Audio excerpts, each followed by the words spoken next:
భగవద్గీత సర్వ మానవాళి కోసం. ద్వితీయోऽధ్యాయః భయాద్రణాదుపరతం మస్యంతే త్వాం మహారథాః యేషాం చ త్వం బహుమతో భూత్వా యాస్యసి లాఘవం. నీ పేరు ప్రతిష్టల పట్ల గొప్ప గౌరవము కలిగినట్టి మహారథులు కేవలము భయము చేతనే నీవు యుద్ధరంగమును వీడితివని భావించి నిన్ను చులకన చేయుదురు. శ్రీకృష్ణ భగవానుడు అర్జునునకు తన తుది తీర్పును ఇంకను ఇట్లు అందించసాగెను.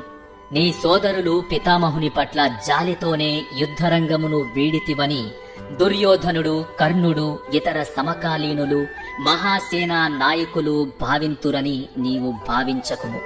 ప్రాణభయము చేతనే నీవు అట్లు వెళ్లిపోతివని వారు భావించుదురు.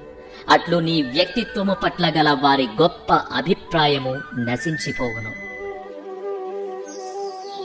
అవాచ్యవాదాంశ్చ బహూన్ వదిష్యంతి తవాహితాః నిందంతస్తవ సామర్థ్యం తతో దుఃఖతరం ను కిం.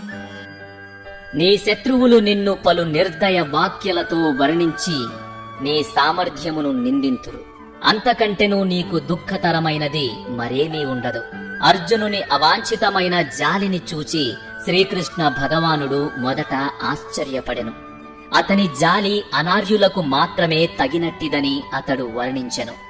ఈ విధముగా భగవానుడు అనేక మాటలతో అర్జునుని నామమాత్ర దయార్థ బుద్ధికి విరుద్ధముగా తన వాదనను వినిపించెను.